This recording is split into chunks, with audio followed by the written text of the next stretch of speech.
이 사연은 경상북도 안동의 한 가족의 실화를 바탕으로 각색되었습니다. 명절을 맞아 서울에서 내려온 지연과 민수 부부는 피곤한 기색이 역력했습니다. 서울에서 안동까지 오는 길 고속도로는 차량으로 가득 찼고 평소 3시간 거리를 6시간이나 달려 도착한 시골집은 명절 준비로 분주했죠. 한옥마당에는 햇살이 가득 내리쬐고 있었고 대문을 열고 들어서자 시어머니 영자가 분주히 오가는 모습이 보였습니다. 왔어? 왜 이렇게 늦었어? 벌써 음식 다 했어야 하는데. 영자는 며느리 지연을 보자마자 잔소리를 시작했습니다. 지연은 한숨을 삼키며 짐을 내려놓았습니다. 매년 명절마다 반복되는 일이었지만 오늘따라 더 귀에 거슬렸습니다. 몸도 피곤한데 도착하자마자 잔소리라니. 지연은 무거운 발걸음으로 부엌으로 향했습니다. 어머니, 안녕하세요. 길이 많이 막혀서 늦었어요. 길이 막힌다고 더 일찍 출발하면 되지. 너희는 늘 그렇게 핑계만 대니. 자, 빨리 옷 갈아입고 부엌으로 와. 아직 전 부쳐야 하고 나물 무쳐야 하고 할 일이 산더미야. 지연은 옷을 갈아입으며 눈물이 날 것 같았습니다. 서울에서도 직장 다니느라 바빴는데 명절이라고 쉬는 것도 아니고 오히려 더 고된 노동이 기다리고 있었죠. 남편 민수는 짐을 내려놓고는 아버지 병철과 함께 마당으로 나가버렸습니다. 늘 그랬듯이 명절 음식 준비는 여자들의 몫이었죠. 부엌에 들어서자 영자는 지연의 옷차림을 위아래로 훑어보았습니다. 그 옷은 뭐니? 명절에 그렇게 입고 다녀? 조금 더 단정하게 입지. 지연은 입술을 깨물었습니다. 평소 입던 편한 티셔츠와 면바지였을 뿐인데 시어머니 눈에는 늘 못마땅해 보였습니다. 지연은 아무 말 없이 앞치마를 둘렀습니다. 자, 이제 전 부치자. 너는 항상 전을 너무 두껍게 부쳐. 얇게 부쳐야 맛있는 거야. 영자는 지연의 손놀림 하나하나에 참견했습니다. 지연이 다진 팔을 볼에 넣자 그렇게 하면 안 돼. 더 곱게 다져야지라며 손을 탁 쳤고 지연이 간장을 넣자 너무 많이 넣었어. 짜게 될 거야라며 한숨을 내쉬었죠. 지연은 시어머니의 잔소리를 들으며 속으로 분통을 터뜨렸습니다. 20년 넘게 요리를 해왔는데 마치 처음 부엌에 들어선 어린아이 취급을 당하는 기분이었습니다. 하지만 명절 분위기를 망치고 싶지 않아 꾹 참았죠. 그나저나 너희 둘은 애는 언제 가질 거니? 결혼한 지 3년이나 됐는데. 아직도 아이가 없다니 주변에서 다들 수군거린다. 갑작스러운 질문에 지연의 손이 잠시 멈칫했습니다. 아이 문제는 지연에게 가장 예민한 주제였습니다. 불임 치료를 받고 있다는 사실을 시부모님께 말하지 않았기 때문이죠. 천천히 생각하고 있어요, 어머니. 천천히? 내 나이가 벌써 70인데 손주 얼굴 보기 전에 죽겠구나. 옆집 김씨네는 벌써 손주가 둘이야. 너는 도대체 뭐하고 있는 거니? 지연의 눈에 눈물이 고였습니다. 아이를 갖기 위해 얼마나 노력했는지, 병원을 다니며 얼마나 괴로웠는지 시어머니는 전혀 알지 못했습니다. 민수에게 눈짓으로 도움을 청했지만 남편은 마당에서 아버지와 대화에 빠져 전혀 신경 쓰지 않았죠. 너는 이 집 며느리로서 책임감이 부족해. 아들 하나 제대로 낳지 못하면서 무슨 며느리니? 그 말에 지연의 가슴이 찢어지는 듯 했습니다. 그동안 참아왔던 억울함과 분노가 가슴속에서 끓어올랐지만 그래도 명절이니 참자는 생각으로 입술을 깨물었습니다. 하지만 영자의 잔소리는 계속되었고 지연의 인내심은 점점 한계에 다다르고 있었습니다. 저녁이 다가오자 마당에는 차례상이 차려졌습니다. 지연은 아침부터 저녁까지 쉬지 않고 음식을 준비했고 온몸이 쑤셨습니다. 하지만 시어머니의 눈에는 그런 지연의 노고가 보이지 않는 듯 했습니다. 이번 명절 음식은 맛이 영 아니야.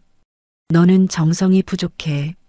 그렇게 대충 하니까 애도 안 생기는 거야. 지연의 눈에서 불꽃이 튀었습니다. 시어머니의 말 한마디가 그동안 쌓아왔던 인내의 벽을 무너뜨렸죠. 갈등의 전조가 집안 전체를 감싸기 시작했습니다. 저녁 식사 자리 가족들은 둘러앉아 명절 음식을 먹고 있었습니다. 병철은 조용히 밥을 먹었고 민수는 어색한 분위기를 풀어보려 시시콜콜한 이야기를 꺼내보았지만 번번이 실패했죠. 영자는 여전히 지연을 향한 잔소리를 멈추지 않았습니다. 너는 왜 이렇게 된장찌개를 싱겁게 끓이니? 장맛이 안 나면 무슨 맛이 있겠어. 내가 수십 년 끓여온 된장찌개는 그런 게 아니야. 지연은 젓가락을 내려놓으며 깊은 한숨을 내쉬었습니다. 하루 종일 시어머니의 잔소리를 들으며 참아왔지만 이제는 더 이상 참을 수 없었습니다. 가슴속에서 분노가 끓어올랐고 그동안 억눌러왔던 감정이 폭발하기 직전이었죠. 어머니, 제가 뭘 해도 마음에 안 드시는 것 같네요. 영자는 지연의 말에 눈을 크게 떴습니다. 뭐라고? 내가 너를 위해서 하는 말인데 그런 식으로 말하면 어떡하니? 위해서요? 정말 저를 위한 말씀이신가요? 아침부터 지금까지 단 한 번도 제가 잘했다고 말씀해 주신 적 없으시잖아요. 영자의 얼굴이 불그락푸르락해졌습니다. 이런 며느리 처음 봤다. 시어머니한테 대드는 며느리가 어디 있어? 내가 이러니까 우리 아들이 고생하는 거야. 민수가 당황한 기색으로 끼어들었습니다. 여보, 진정해. 어머니가 그냥 하시는 말씀이야. 하지만 지연은 이미 참을 인내의 한계를 넘어서 있었습니다. 눈물이 눈가에 고이며 목소리가 떨렸습니다. 그냥 하시는 말씀? 당신은 아침부터 어머니가 저한테 뭐라고 하셨는지 들었어요? 내가 요리를 못한다. 옷을 못 입는다. 심지어 아이를 못 낳는 쓸모없는 며느리라고 하셨어요. 병철이 식사를 멈추고 상황을 지켜보았습니다. 방 안의 공기가 무거워졌고 누구도 숨쉬기가 힘들어 보였습니다. 영자는 더욱 화를 내며 소리쳤습니다. 내가 며느리로서 제대로 했으면 이런 말 안 해. 내가 너한테 뭘 그렇게 바랐다고? 그저 제대로 된 며느리가 되라는 것뿐인데. 제대로 된 며느리요? 어머니 눈에는 제가 영원히 제대로 된 며느리가 될 수 없을 거예요. 어떻게 해도 마음에 들지 않으실 테니까요. 지연의 목소리가 점점 커졌습니다. 억눌렸던 감정이 폭발하기 시작했죠. 손이 떨리고 가슴이 뛰었습니다. 이제 돌이킬 수 없는 지점에 도달했다는 것을 알면서도 더 이상 참을 수 없었습니다. 어머니는 제가 뭘 해도 못마땅하시잖아요. 음식을 해도 옷을 입어도 말을 해도 항상 잘못됐대요. 제가 아무리 노력해도 어머니 눈에는 부족한 며느리겠죠? 영자는 놀란 표정으로 지연을 바라보았습니다. 내가 어떻게 시어머니한테 그런 말을. 그 순간 지연의 입에서 돌이킬 수 없는 말이 튀어나왔습니다. 차라리 어머니가 죽었으면 좋겠어요. 순간 방안이 얼어붙었습니다. 시간이 멈춘 듯했고 모두의 숨소리마저 들리지 않았습니다.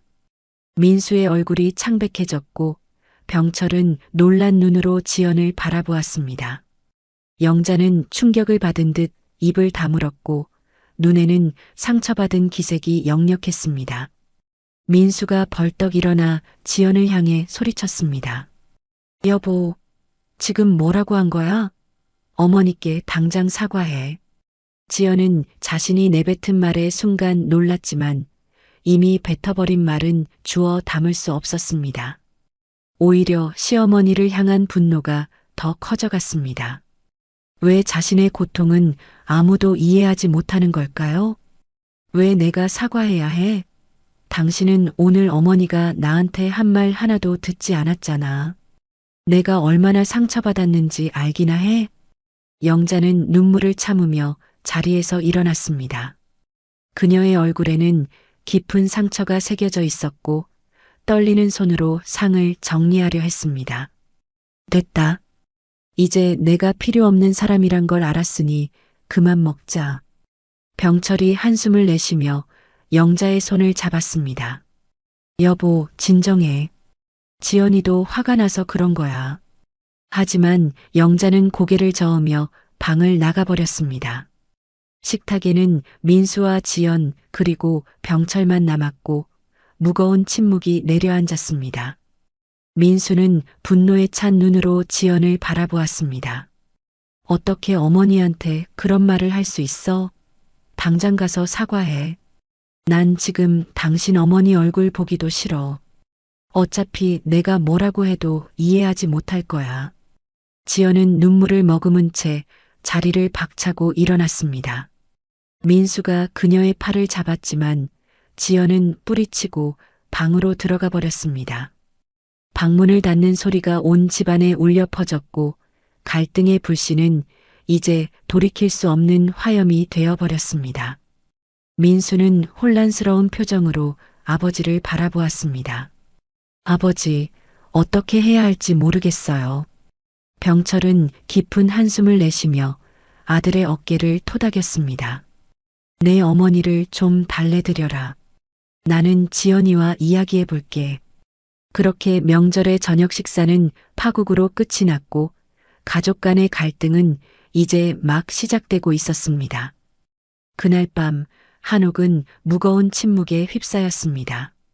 각자의 방에서 가족들은 저녁의 사건을 곱씹고 있었죠. 달빛이 창문을 통해 방 안으로 스며들었고 바람 소리만이 가끔 정적을 깨뜨렸습니다. 지연은 방 구석에 웅크리고 앉아 흐느끼고 있었습니다. 자신이 내뱉은 말이 너무 과했다는 것을 알았지만 동시에 그 말이 순간적인 감정이 아니라 오랫동안 쌓여온 불만의 폭발이었다는 사실도 인정할 수밖에 없었습니다. 민수는 방 반대편에서 굳은 표정으로 앉아 있었죠. 어떻게 어머니께 그런 말을 할 수 있어? 아무리 화가 났어도 그건 너무했어. 민수의 목소리는 차갑고 날카로웠습니다. 지연은 눈물을 닦으며 고개를 들었습니다. 나도 그런 말 하고 싶지 않았어. 하지만 당신은 어머니가 나한테 한 말들을 듣지 않았잖아. 얼마나 상처받았는지 알아? 그래도 어머니에게 죽으라는 말을 하면 어떡해? 그건 말이 안 되지. 지연은 벽에 기대어 눈을 감았습니다. 가슴속에서는 분노와 후회가 뒤엉켜 있었습니다. 말을 너무 심하게 했다는 것은 알았지만 자존심이 사과하는 것을 막았죠. 당신은 항상 어머니 편만 들어.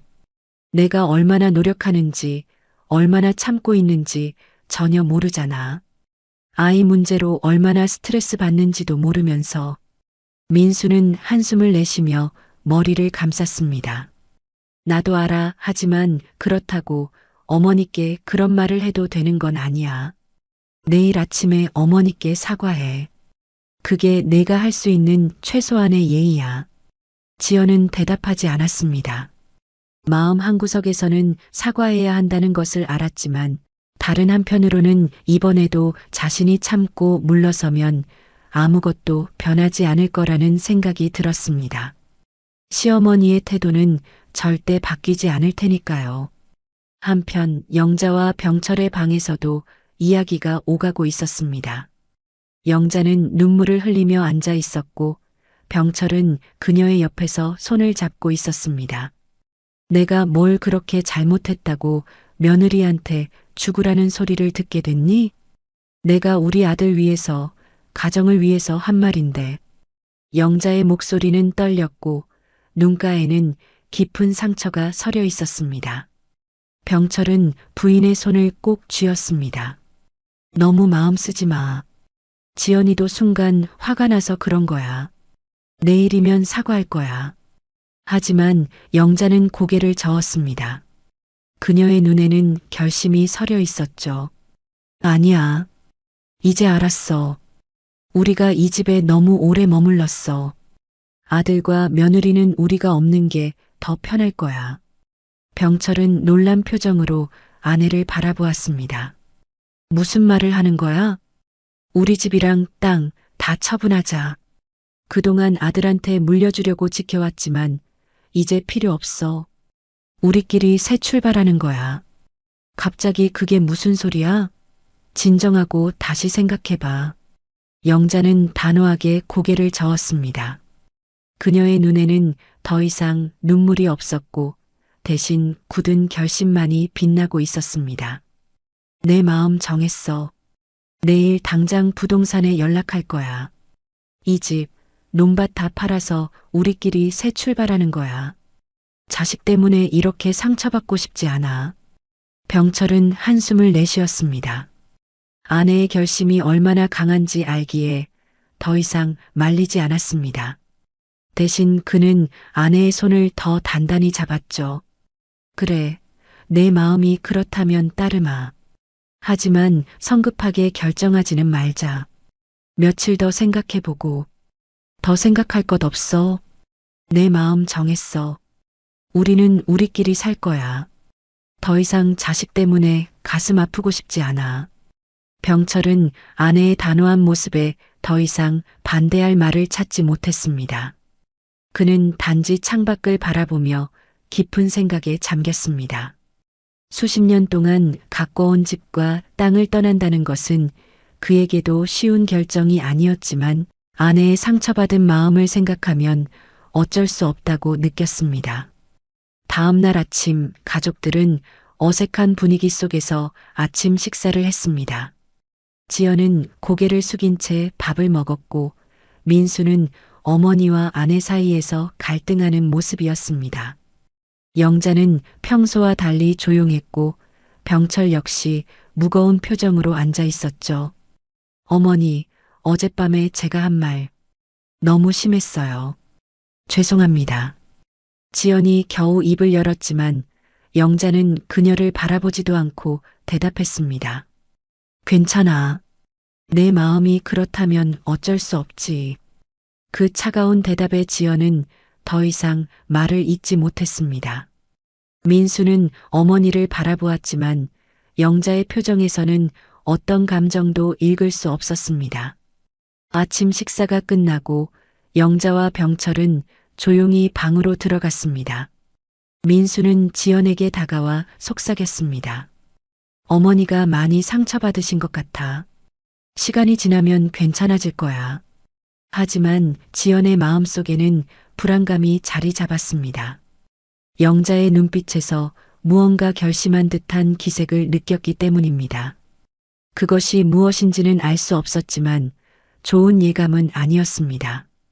그날 오후 민수와 지연은 서울로 돌아갔고 명절의 무거운 기운을 뒤로 한 채 일상으로 복귀했습니다.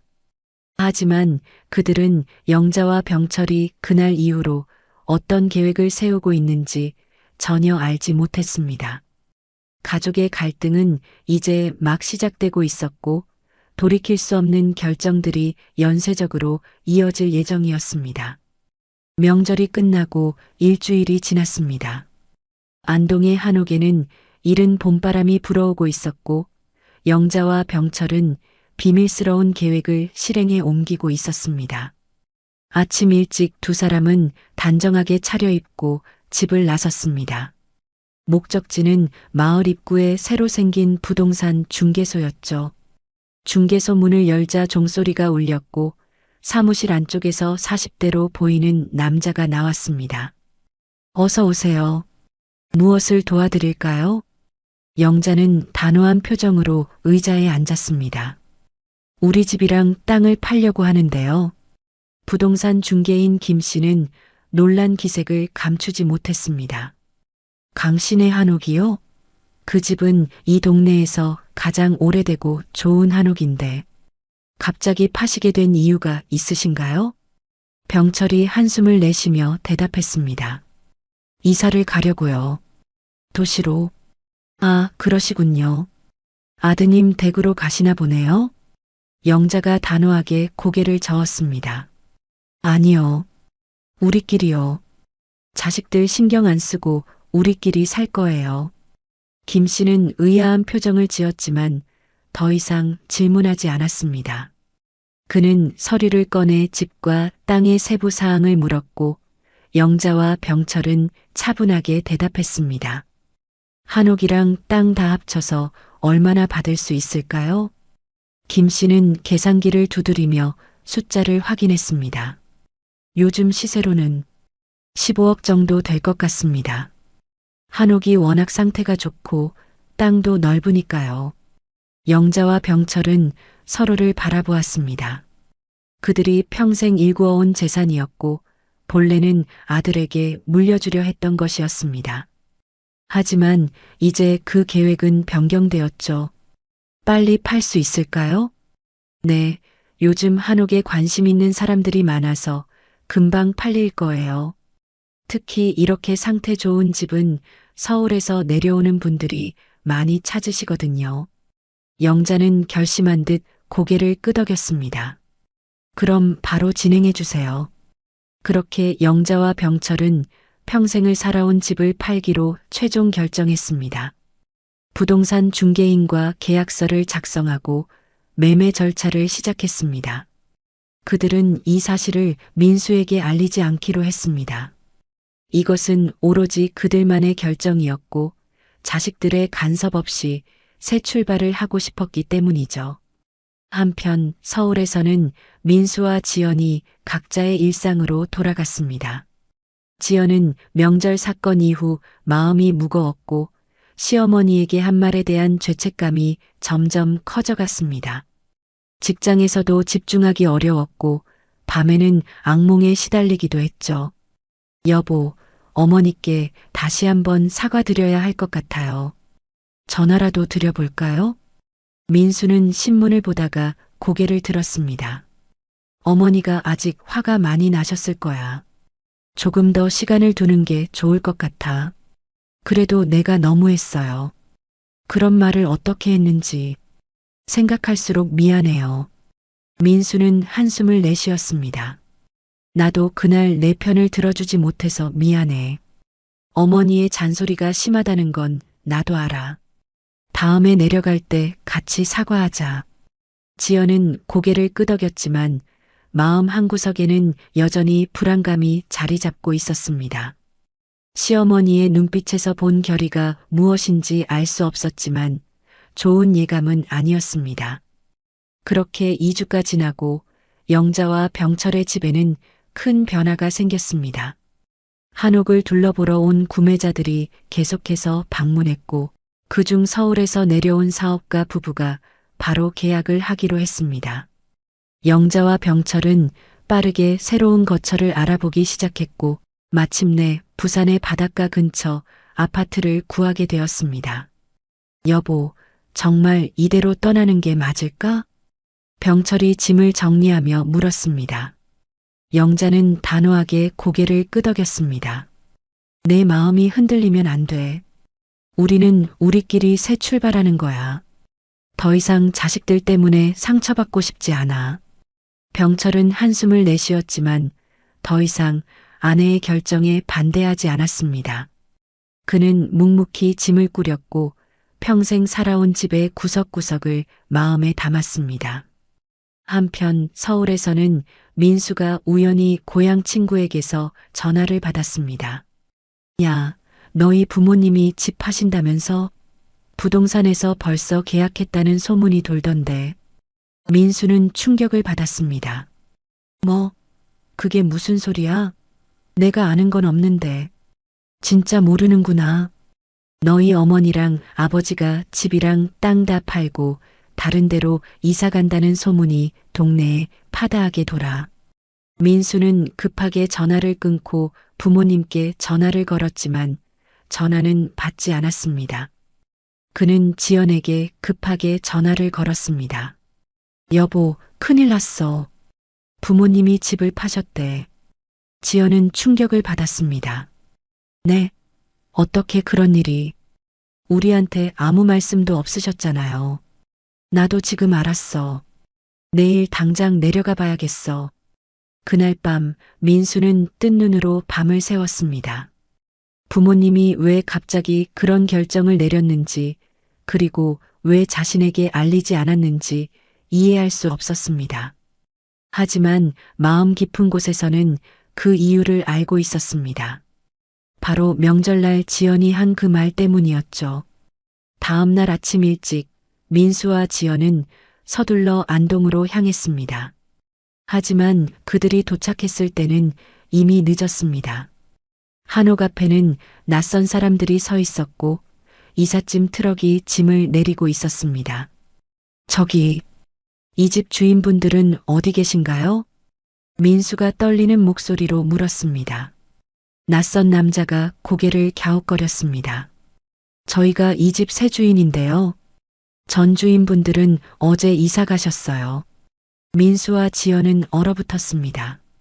그들은 너무 늦게 도착한 것이었습니다. 영자와 병철은 이미 떠난 뒤였고 평생 살아온 집은 이제 다른 사람의 것이 되었습니다. 가족의 갈등은 이제 돌이킬 수 없는 지경에 이르렀습니다. 민수와 지연은 망연자실한 표정으로 한옥 앞에 서 있었습니다.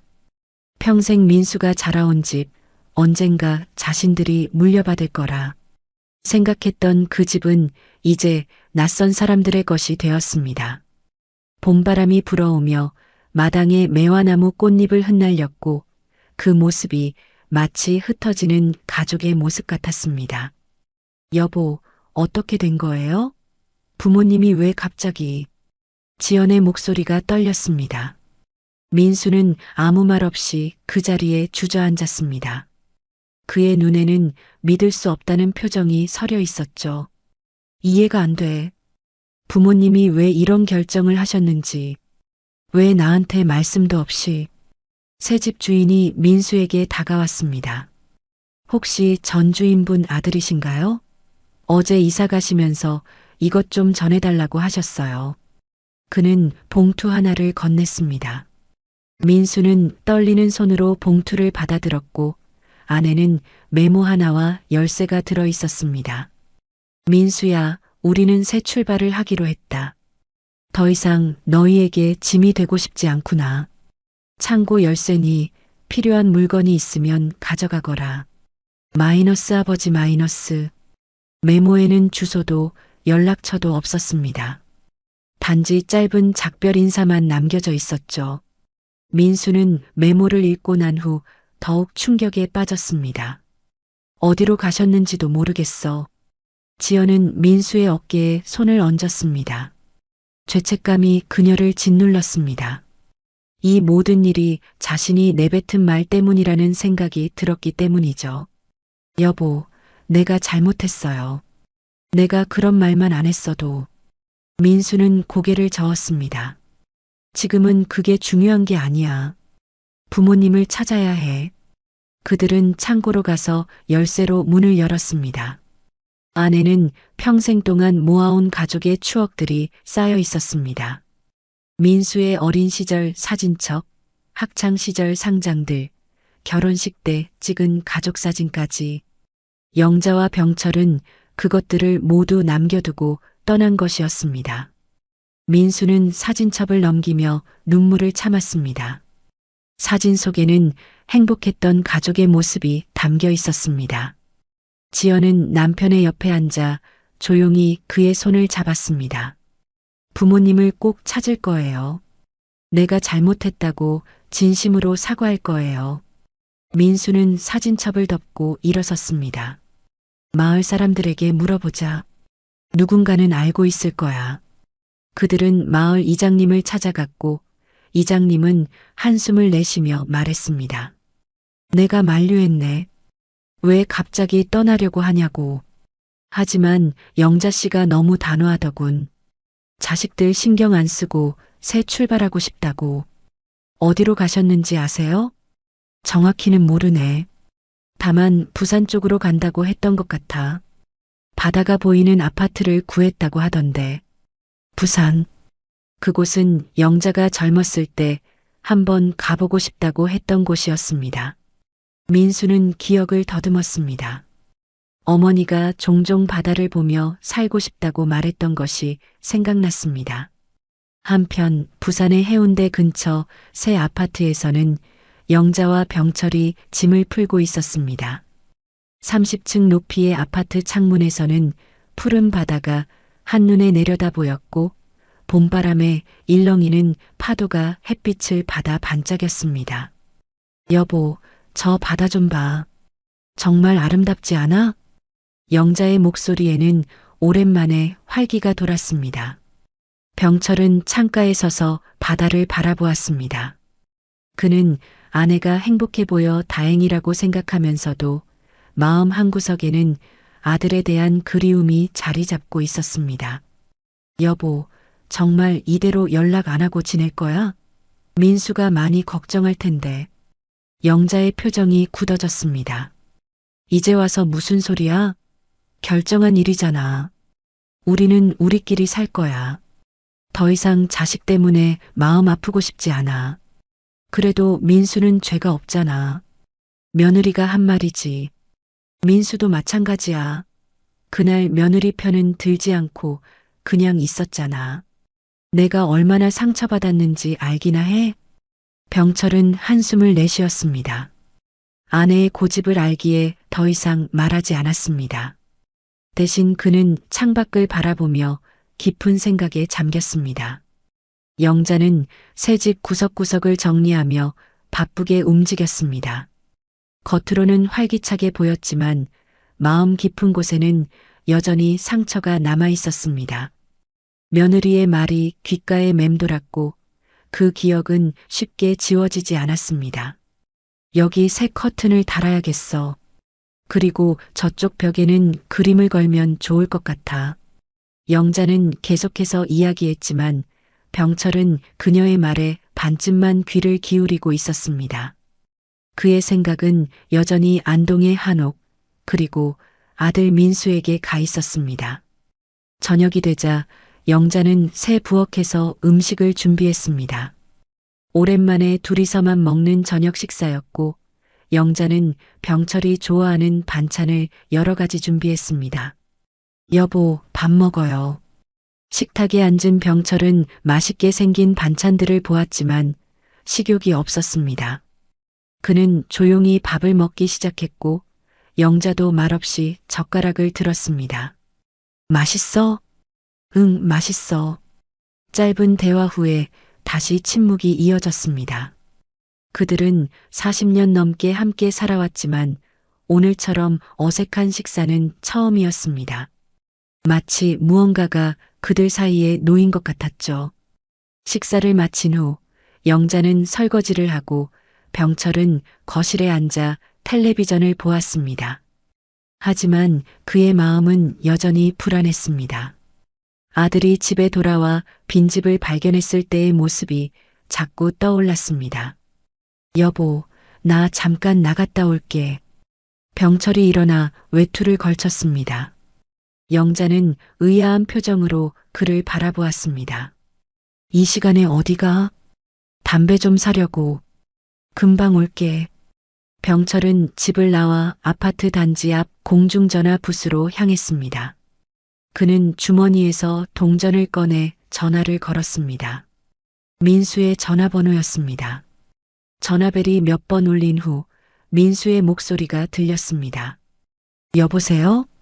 병철은 말을 하려다가 멈칫했습니다. 무슨 말을 해야 할지, 어떻게 설명해야 할지 갑자기 막막해졌습니다. 여보세요? 누구세요? 병철은 결국 아무 말도 하지 못한 채 전화를 끊었습니다. 그는 한숨을 내쉬며 담배를 한 대 꺼내 물었습니다. 이제 자신들이 선택한 길을 가야 한다는 것을 알았지만 그래도 마음이 무거웠습니다. 아파트로 돌아오는 길, 병철은 문득 하늘을 올려다보았습니다. 별이 총총 빛나는 밤하늘이 마치 안동의 하늘과 같았습니다. 그 순간 그는 자신들이 평생 살아온 곳을 떠나온 것이 정말 옳은 결정이었는지 의심이 들었습니다. 하지만 이미 돌이킬 수 없는 강을 건넌 후였습니다. 봄이 지나고 여름이 왔습니다. 해운대의 바다는 햇살을 받아 더욱 찬란하게 빛났고 해변에는 피서객들로 북적였습니다. 영자와 병철의 새 아파트에서는 바다의 풍경이 한눈에 들어왔고 매일 아침 영자는 창가에 앉아 커피를 마시며 바다를 바라보는 습관이 생겼습니다. 여보, 오늘은 날씨가 정말 좋네. 산책 나갈까? 영자가 병철에게 물었지만 병철은 텔레비전만 보며 무심하게 대답했습니다. 너 혼자 다녀와. 나는 좀 쉬고 싶어. 영자는 한숨을 내쉬었습니다. 부산으로 이사 온 지 2달이 지났지만 병철은 여전히 적응하지 못하는 듯 했습니다. 그는 대부분의 시간을 집에서 텔레비전을 보거나 창밖을 바라보며 보냈고 새로운 환경에 흥미를 보이지 않았습니다. 계속 이러고만 있을 거야? 우리가 새 출발하기로 한 거잖아. 병철은 고개를 저었습니다. 나는 괜찮아. 그냥 아직 적응 중인 거야. 영자는 더 이상 말하지 않고 혼자 외출 준비를 했습니다. 그녀는 밝은색 원피스를 입고 모자를 썼습니다. 새로운 삶을 시작했으니 외모도 새롭게 바꾸자는 생각에 머리도 짧게 잘랐습니다. 겉으로 보기에 영자는 활기차고 행복해 보였지만 마음 깊은 곳에는 여전히 상처와 그리움이 자리 잡고 있었습니다. 영자가 나간 후 병철은 소파에서 일어나 서랍을 열었습니다. 그 안에는 아들 민수의 어린 시절 사진이 있었습니다. 그는 사진을 바라보며 깊은 한숨을 내쉬었습니다. 영자 몰래 가져온 사진이었고 가끔씩 홀로 꺼내보곤 했습니다. 한편 서울에서는 민수가 부모님을 찾기 위해 필사적으로 노력하고 있었습니다. 부산의 모든 부동산 중개소에 전화를 걸었고 심지어 사설 탐정까지 고용했습니다. 하지만 영자와 병철은 흔적 없이 사라진 듯 했습니다. 지연은 매일 밤 남편의 지친 모습을 보며 가슴 아파했습니다. 그녀는 이 모든 일이 자신의 잘못이라고 생각했고 죄책감에 시달렸습니다. 여보, 오늘도 아무 소식 없어요? 민수는 고개를 저었습니다. 아니, 부산이 생각보다 너무 크더라. 어디서부터 찾아야 할지 모르겠어. 지연은 남편의 손을 잡았습니다. 내가 정말 미안해요. 내가 그런 말만 안 했어도. 이제 그만해. 자책해도 달라지는 건 없어. 중요한 건 부모님을 찾는 거야. 민수의 말은 강했지만 지연은 그의 눈에서 슬픔을 읽을 수 있었습니다. 민수도 지연을 탓하고 싶은 마음이 있었지만 그보다 부모님을 찾는 것이 더 중요했습니다. 그날 밤 민수는 다시 한번 부산의 부동산 중개소들에 전화를 걸었습니다.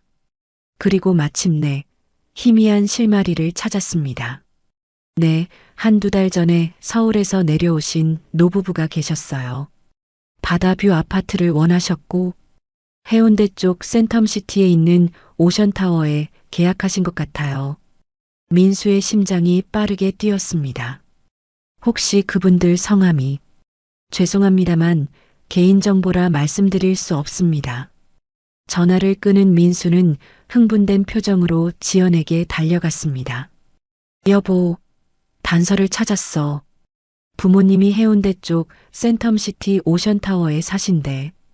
지연의 눈이 밝아졌습니다. 정말요? 그럼 당장 내려가요. 다음 날 아침 민수와 지연은 부산행 기차에 올랐습니다. 창밖으로 지나가는 풍경을 보며 민수는 부모님을 만났을 때 어떤 말을 해야 할지 고민했습니다. 화를 내야 할지, 사과를 해야 할지, 아니면 그저 안아주어야 할지. 지연 역시 마음이 복잡했습니다. 시어머니에게 어떻게 사과해야 할지, 용서를 구해야 할지 생각했습니다. 그녀는 자신의 경솔한 말이 가족을 갈라놓았다는 사실을 인정할 수밖에 없었고 그 책임을 통감했습니다. 부산에 도착한 두 사람은 바로 택시를 타고 센텀시티 오션타워로 향했습니다. 오후의 햇살이 바다를 비추어 반짝이고 있었고 고층 아파트 단지는 웅장하게 서 있었습니다. 여기가 맞을까요? 민수는 불안한 표정으로 물었습니다. 지연은 그의 손을 꼭 잡았습니다. 분명 여기 계실 거예요. 용기를 내요. 그들은 관리실로 가서 부모님의 이름을 말했지만 개인정보 보호를 이유로 정확한 호수를 알려주지 않았습니다. 대신 메모를 전해주겠다고 했습니다. 민수는 메모지에 간단히 적었습니다. 어머니, 아버지, 아들 민수입니다. 만나고 싶습니다. 메모와 함께 자신의 전화번호를 남긴 후 그들은 아파트 앞 벤치에 앉아 기다렸습니다. 마음은 초조했지만 어떻게든 부모님을 만날 수 있을 거라는 희망이 있었습니다. 1시간이 지나도 전화는 오지 않았습니다. 2시간, 3시간이 지나도 마찬가지였습니다. 민수의 얼굴에는 실망감이 역력했고 지연은 무거운 마음으로 그를 바라보았습니다. 여보, 조금만 더 기다려봐요. 분명 연락이 올 거예요. 하지만 해가 지고 어둠이 내려앉을 때까지 전화는 오지 않았습니다. 민수는 한숨을 내쉬며 일어섰습니다. 가자. 오늘은 안 되나 봐. 그때 민수의 전화가 울렸습니다. 낯선 번호였습니다. 민수는 떨리는 손으로 전화를 받았습니다. 여보세요? 민수야. 병철의 목소리였습니다. 민수의 눈에 눈물이 고였습니다. 아버지, 어디 계세요? 지금 바로 가겠습니다. 잠시 침묵이 흘렀고 병철이 다시 입을 열었습니다. 미안하다, 민수야. 하지만 지금은 만날 수 없을 것 같구나. 왜요? 무슨 일이 있으신 거예요? 내 어머니가 아직 마음의 준비가 안 됐어. 조금 더 시간이 필요하단다. 민수는 믿을 수 없다는 표정으로 지연을 바라보았습니다. 아버지, 제발이요. 저희가 사과하러 왔어요. 지연이도 정말 죄송하다고. 알아, 민수야. 하지만 내 어머니의 상처가 깊어. 조금만 더 시간을 주렴. 전화가 끊겼고 민수는 그 자리에 주저앉았습니다. 지연이 다가와 그의 어깨를 감쌌습니다. 여보, 어떻게 됐어요? 아버지가 만날 수 없대. 어머니가 아직 준비가 안 됐다고. 지연의 눈에 눈물이 고였습니다. 그녀는 자신의 말이 얼마나 깊은 상처를 남겼는지 이제야 제대로 실감했습니다. 시어머니의 마음을 이렇게 상하게 했다니 자신이 한 말이 이렇게 돌이킬 수 없는 결과를 가져올 줄은 몰랐습니다. 민수와 지연은 무거운 발걸음으로 부산역으로 향했습니다. 기차를 타고 서울로 돌아가는 동안 두 사람은 말없이 창밖만 바라보았습니다. 이제 그들은 부모님이 어디 계신지는 알았지만 만날 수 없다는 사실이 더 큰 상처로 다가왔습니다. 가을이 깊어가는 10월, 서울의 거리는 울긋불긋 단풍으로 물들어 있었습니다. 민수의 아파트 창밖으로 보이는 나무들도 빨갛고 노란 옷을 입었고 바람이 불 때마다 나뭇잎들이 춤을 추듯 흩날렸습니다. 하지만 민수의 마음은 여전히 무거웠습니다. 부산에 다녀온 지 3달이 지났지만 부모님과는 여전히 연락이 닿지 않았습니다. 병철에게 몇 번 더 전화를 시도했지만 매번 같은 대답뿐이었습니다. 아직 시간이 더 필요하다. 민수는 점점 지쳐갔고 부모님을 찾는 일에 절망감을 느끼기 시작했습니다. 지연은 그런 남편을 바라보며 마음이 아팠습니다. 그녀는 이 모든 일의 원인이 자신이라는 사실을 알고 있었고 매일 밤 죄책감에 시달렸습니다. 지연은 결심했습니다. 무슨 일이 있어도 시부모님을 만나 용서를 구해야 한다고. 여보, 나 휴가 냈어요. 이번 주말에 다시 부산에 내려가요. 민수는 의아한 표정으로 지연을 바라보았습니다. 또 아버지가 만날 수 없다고 하셨잖아.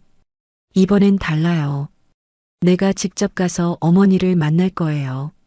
관리실에서 기다릴 거고 어머니가 나오실 때까지 거기 있을 거예요. 민수는 한숨을 내쉬었습니다. 그렇게 해서 뭐가 달라질까?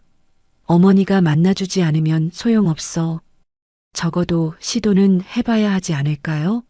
내가 잘못했으니 내가 직접 사과해야 해요.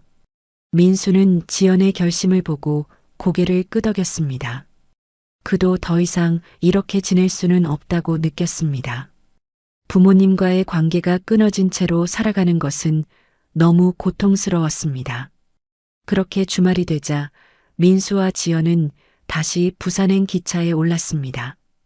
이번에는 좀 더 단단한 결심을 품고 떠났습니다.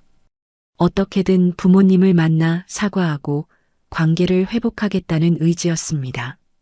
센텀시티 오션타워에 도착한 두 사람은 관리실로 향했습니다. 이번에도 관리인은 개인정보를 이유로 정확한 호수를 알려주지 않았지만 지연은 단호했습니다. 저희는 여기서 기다리겠습니다. 강병철님과 김영자님께 전해주세요. 며느리가 사과하러 왔다고요. 관리인은 난처한 표정을 지었지만 결국 메시지를 전달하겠다고 했습니다. 민수와 지연은 로비의 소파에 앉아 기다리기 시작했습니다. 1시간, 2시간이 지나도 아무런 소식이 없었습니다. 여보, 어쩌면 오늘도 안 될지 몰라요. 민수가 지친 표정으로 말했습니다. 하지만 지연은 고개를 저었습니다. 괜찮아요. 우리는 밤새도록 여기서 기다린 거예요. 어머니가 내려오실 때까지. 그들은 계속해서 기다렸고 저녁이 되자 관리인이 다가왔습니다. 아직도 계셨네요. 죄송하지만 이제 로비를 닫아야 합니다. 내일 다시 오시는 게 어떨까요? 민수는 실망한 표정으로 일어났지만 지연은 여전히 자리를 지켰습니다. 저는 여기서 기다리겠습니다. 밖에서라도요. 결국 두 사람은 아파트 입구 앞 벤치에 앉아 밤을 보내기로 했습니다. 날씨는 쌀쌀했고 바다에서 불어오는 바람은 차가웠습니다. 민수는 지연의 어깨에 자켓을 둘러주었습니다. 추울 텐데. 정말 괜찮아? 지연은 미소를 지었습니다. 괜찮아요. 이 정도는 아무것도 아니에요. 밤이 깊어갈수록 기온은 더 떨어졌고 두 사람은 서로 기대어 추위를 견뎠습니다. 민수는 지연의 손을 꼭 잡았습니다. 여보, 미안해. 내가 그날 당신 편을 들어주지 못해서. 지연은 고개를 저었습니다. 아니에요. 내가 잘못한 거예요. 그런 말을 해서는 안 됐어요. 그때 갑자기 민수의 이름을 부르는 목소리가 들렸습니다. 두 사람이 고개를 들자 병철이 서 있었습니다. 그의 얼굴은 지쳐 보였고 수염이 덥수룩하게 자랐습니다. 아버지, 민수가 벌떡 일어났습니다. 병철은 아들을 바라보며 눈시울을 붉혔습니다. 왜 이렇게 늦은 시간까지? 춥지 않니? 민수는 아버지를 꼭 안았습니다. 오랜만에 느끼는 아버지의 품은 여전히 따뜻했고 익숙했습니다. 지연도 일어나 고개를 숙였습니다. 아버님, 정말 죄송합니다. 제가 그날 한 말 용서해 주세요. 병철은 한숨을 내쉬었습니다. 들어오렴. 밖은 춥구나. 그들은 병철을 따라 엘리베이터를 타고 28층으로 올라갔습니다. 문을 열고 들어서자 깔끔하게 정돈된 아파트가 보였습니다. 큰 창문으로는 밤바다가 내려다 보였고 달빛이 수면 위에 반짝였습니다. 어머니는요? 민수가 조심스럽게 물었습니다. 병철은 침실 문을 바라보았습니다. 자고 있어. 내가 너희가 왔다는 사실을 말하지 않았어. 민수와 지연은 서로를 바라보았습니다. 영자를 만날 수 없다는 사실에 실망했지만 적어도 아버지와는 대화할 수 있다는 것에 안도했습니다. 앉으렴. 차라도 마시자. 병철이 부엌으로 향했고 민수와 지연은 거실 소파에 앉았습니다. 잠시 후 병철이 차 3잔을 들고 돌아왔습니다. 아버지, 어머니는 아직도 화가 많이 나셨나요? 병철은 천천히 고개를 끄덕였습니다. 그래, 너희 어머니는 상처를 쉽게 잊지 못하는 성격이야. 특히 자식에게 받은 상처는. 지연이 고개를 숙였습니다. 정말 죄송합니다. 제가 너무 심한 말을 했어요. 순간 화가 나서 그랬지만 그건 변명이 안 되죠. 병철은 지연을 바라보았습니다. 그의 눈에는 비난이 아닌 이해의 빛이 있었습니다. 나도 알아. 너희 어머니가 가끔 심하게 구는 것도. 하지만 그건 다 너희를 위하는 마음에서였어. 민수가 아버지의 손을 잡았습니다. 아버지, 우리 다시 예전처럼 지낼 수 없을까요? 제발 돌아오세요. 병철은 쓸쓸한 미소를 지었습니다. 그건 너희 어머니가 결정할 일이야. 나는 사실 많이 그리웠단다. 그때 갑자기 침실 문이 열렸습니다. 영자가 서 있었습니다. 그녀는 잠옷 차림이었고 얼굴은 창백했습니다. 왜 이렇게 시끄러워? 누가? 영자의 말이 끊겼습니다. 그녀는 거실에 앉아 있는 민수와 지연을 발견하고 얼어붙었습니다. 순간 방 안의 공기가 무거워졌고 누구도 숨쉬기가 힘들어 보였습니다. 어머니, 민수가 일어섰지만 영자는 손을 들어 그를 멈추게 했습니다. 왜 왔니? 내가 만나고 싶지 않다고 했잖아. 지연이 앞으로 나섰습니다. 그녀는 영자 앞에 무릎을 꿇고 고개를 숙였습니다. 어머니, 정말 죄송합니다. 제가 한 말 용서해 주세요. 저는 결코 어머니가 돌아가시길 바라지 않아요. 그건 순간 화가 나서 한 말일 뿐이에요. 영자의 눈에 눈물이 고였지만 그녀는 고개를 돌렸습니다. 이제 와서 무슨 소용이야? 이미 다 끝난 일이야. 민수도 어머니 앞에 무릎을 꿇었습니다. 어머니, 제발이요. 우리 다시 예전처럼 지낼 수 없을까요? 저희가 잘못했어요. 영자는 떨리는 손으로 눈물을 닦았습니다. 그녀의 마음속에서는 분노와 그리움이 뒤섞여 있었습니다. 아들을 보고 싶었지만 동시에 며느리의 말에 받은 상처가 아직 아물지 않았습니다. 돌아가.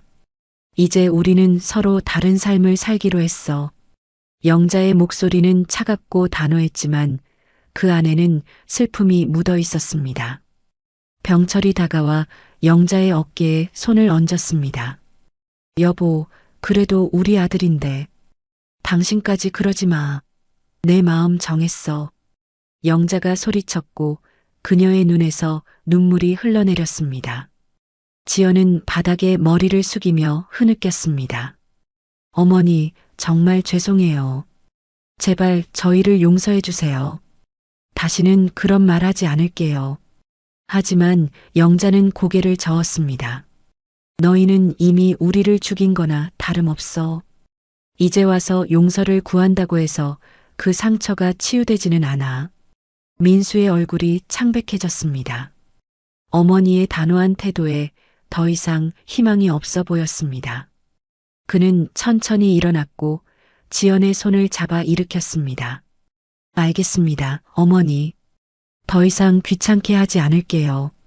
하지만 언제든 마음이 바뀌시면 연락 주세요. 저희는 항상 기다리고 있을 거예요. 영자는 대답하지 않고 침실로 돌아갔습니다. 문이 닫히는 소리가 방 안에 울려 퍼졌고 남은 세 사람은 무거운 침묵 속에 서 있었습니다. 병철은 아들의 어깨를 토닥였습니다. 시간이 필요한 거야. 너희 어머니도 결국은. 하지만 그의 말에도 확신이 없어 보였습니다. 민수와 지연은 무거운 발걸음으로 아파트를 나섰고 밤바람이 그들의 뺨을 스쳤습니다. 관계 회복의 희망은 점점 희미해져 가고 있었습니다. 겨울이 찾아왔습니다. 부산의 바다는 차가운 바람에 거친 파도를 일으켰고 해변가는 한적했습니다. 영자는 매일 아침 창가에 앉아 바다를 바라보는 습관을 유지했지만 그녀의 눈에는 깊은 슬픔이 서려 있었습니다. 아들과 며느리를 만난 이후 그녀의 마음은 더욱 복잡해졌습니다. 병철은 아내의 변화를 눈치챘습니다. 영자는 밤에 잠을 이루지 못하고 뒤척이는 일이 많아졌고 때로는 홀로 눈물을 흘리기도 했습니다. 하지만 병철이 물으면 항상 괜찮다고 그저 날씨가 추워서 그렇다고 둘러댔습니다. 여보, 오늘은 날씨가 좋네. 산책 나갈까? 병철이 아내에게 제안했지만 영자는 고개를 저었습니다. 당신이나 다녀와. 나는 집에 있을래. 병철은 한숨을 내쉬었습니다. 그는 아내가 얼마나 괴로워하는지 알고 있었고 어떻게든 도와주고 싶었지만 방법을 찾지 못했습니다. 결국 그는 혼자 산책을 나갔고 해변가를 걸으며 깊은 생각에 잠겼습니다. 한편 서울에서는 민수와 지연이 크리스마스를 준비하고 있었습니다. 트리를 장식하고 선물을 포장했지만 두 사람의 마음은 여전히 무거웠습니다. 이번 크리스마스도 부모님 없이 보내야 한다는 사실이 그들을 슬프게 했습니다. 여보, 어머니께 선물이라도 보내볼까요? 지연이 조심스럽게 제안했습니다. 민수는 잠시 생각하다가 고개를 끄덕였습니다. 그래, 한번 보내보자. 어쩌면 마음이 조금이라도 누그러지실지도 몰라. 그들은 정성껏 선물을 골랐습니다. 영자가 좋아하는 한복 스카프와 병철이 쓰던 파이프 담배 세트였습니다. 선물과 함께 정성스러운 편지도 썼고 특히 지연은 마음을 다해 사과의 말을 적었습니다. 선물은 택배로 부산의 아파트로 보내졌고 민수와 지연은 답장을 기다렸습니다. 하지만 크리스마스가 지나고 새해가 되어도 아무런 소식이 없었습니다. 2월이 되자 민수는 결심했습니다. 한 번 더 부모님을 찾아가기로 한 것입니다. 이번에는 직장 휴가를 길게 내고 정말 마지막이라는 심정으로 부산으로 향했습니다. 지연도 함께였습니다. 이번이 정말 마지막이에요. 어머니가 완전히 마음을 닫으셨다면 우리도 인정해야 할 것 같아요. 민수의 말에 지연은 슬픈 표정으로 고개를 끄덕였습니다. 그녀도 이제는 현실을 받아들일 준비가 되어 있었습니다. 부산에 도착한 두 사람은 오션타워로 향했습니다. 이번에는 관리실을 통하지 않고 직접 28층으로 올라갔습니다. 병철에게서 들은 호수를 기억하고 있었기 때문입니다. 초인종을 누르고 기다리는 동안 민수의 심장은 빠르게 뛰었습니다. 문이 열리고 병철이 나타났습니다. 그는 민수와 지연을 보고 놀란 표정을 지었습니다. 아들, 왜 또 왔니? 아버지, 한 번만 더 어머니를 만나게 해주세요. 정말 마지막이에요. 병철은 난처한 표정을 지었습니다. 너희 어머니는 지금. 그의 말이 끝나기도 전에 안에서 영자의 목소리가 들렸습니다. 누구야? 병철이 망설이는 사이 영자가 문 앞으로 나왔습니다. 그녀는 민수와 지연을 보고 얼어붙었습니다. 왜 또 왔니? 내가 이제 만나지 말자고 했잖아. 민수가 한 걸음 앞으로 나섰습니다. 어머니, 정말 마지막이에요. 저희가 얼마나 후회하고 있는지, 얼마나 어머니를 그리워하는지 알아주세요. 영자의 얼굴에는 감정이 교차했습니다. 분노와 그리움, 상처와 사랑이 뒤섞여 있었습니다. 그녀는 아들의 얼굴을 바라보다가 고개를 돌렸습니다. 들어와. 간단한 한마디였지만 민수와 지연에게는 희망의 빛과 같았습니다. 그들은 조심스럽게 아파트로 들어섰고 거실에 앉았습니다. 영자는 맞은편에 앉았고 병철은 그녀의 옆자리에 앉았습니다. 침묵이 흘렀고 누구도 먼저 말을 꺼내지 못했습니다. 결국 지연이 용기를 내어 입을 열었습니다. 어머니, 제가 정말 잘못했어요. 그날 한 말, 정말 후회하고 있어요. 매일 밤 생각할 때마다 가슴이 아파요. 영자는 지연을 바라보았습니다. 그녀의 눈에는 여전히 상처가 서려 있었지만 이전처럼 차갑지는 않았습니다. 내가 한 말이 얼마나 나를 아프게 했는지 알아? 내가 낳고 기른 아들의 아내가 내가 죽기를 바란다고 했을 때 그 순간 내 심장이 멈춘 것 같았어. 지연의 눈에서 눈물이 흘러내렸습니다. 정말 죄송해요, 어머니. 제가 어떻게 그런 말을 할 수 있었는지 매일 후회하고 있어요. 민수도 눈물을 참으며 말했습니다. 어머니, 저도 잘못했어요. 그날 지연이를 말리지 않고 어머니 마음을 헤아리지 못했어요. 제발 저희를 용서해 주세요. 영자는 창밖을 바라보았습니다. 겨울 바다는 차갑고 쓸쓸해 보였지만 그 속에서도 희망의 빛이 반짝이고 있었습니다. 내가 너무 심했을지도 모르겠구나. 지연이에게 요구가 많았고 잔소리도 많았어. 하지만 그건 다 너희가 잘 되길 바라는 마음에서였어. 민수와 지연은 놀란 표정으로 영자를 바라보았습니다. 이것은 영자가 처음으로 자신의 잘못을 인정하는 순간이었습니다.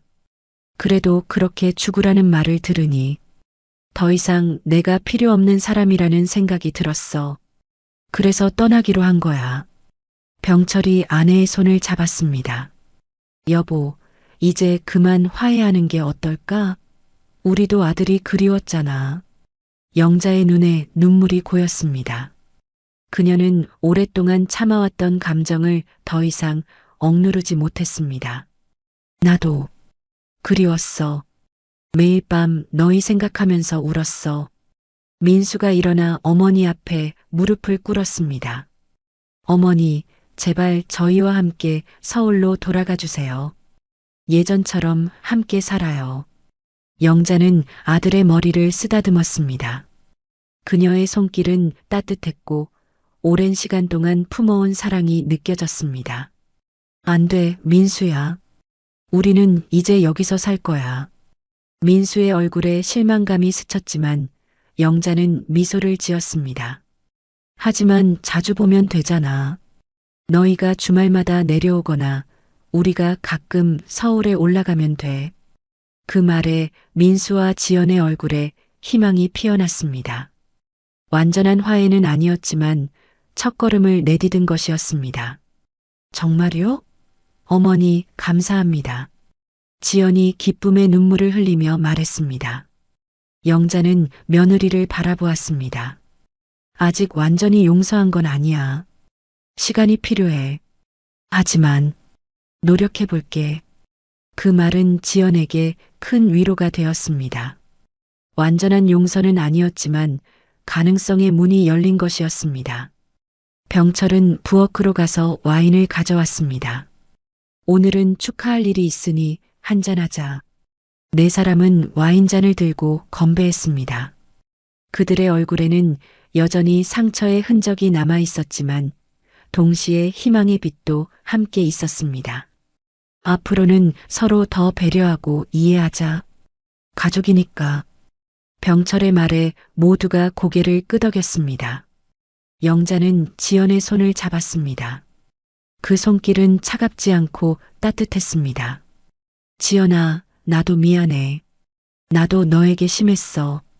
이제부터는 서로 조금씩 양보하면서 지내자. 지연의 눈에서 눈물이 흘러내렸습니다. 그녀는 영자의 손을 꼭 잡았습니다. 네, 어머니. 앞으로 정말 잘할게요. 절대 다시는 그런 말 하지 않을게요. 창밖으로 눈이 내리기 시작했습니다. 하얀 눈송이들이 바다 위로 날리는 모습이 마치 새로운 시작을 알리는 것 같았습니다. 가족의 갈등은 완전히 해소되지 않았지만 치유의 첫걸음을 내딛었습니다. 그것으로 충분했습니다. 나머지는 시간이 해결해 줄 것이었으니까요. 민수는 창밖을 바라보며 생각했습니다. 가족이란 때로는 서로에게 상처를 주기도 하지만 결국은 그 상처를 보듬고 함께 나아가는 것이 아닐까? 완벽한 용서가 아니더라도 함께하려는 노력이 있다면 그것으로 충분하다고 그날 밤 민수와 지연은 부모님의 집에서 하룻밤을 보냈습니다. 오랜만에 가족이 함께하는 시간이었고, 비록 어색함은 남아 있었지만 그 속에서도 따뜻함이 느껴졌습니다. 가족의 연결고리는 끊어지지 않았습니다. 단지 잠시 흔들렸을 뿐 더 단단하게 이어질 준비를 하고 있었습니다.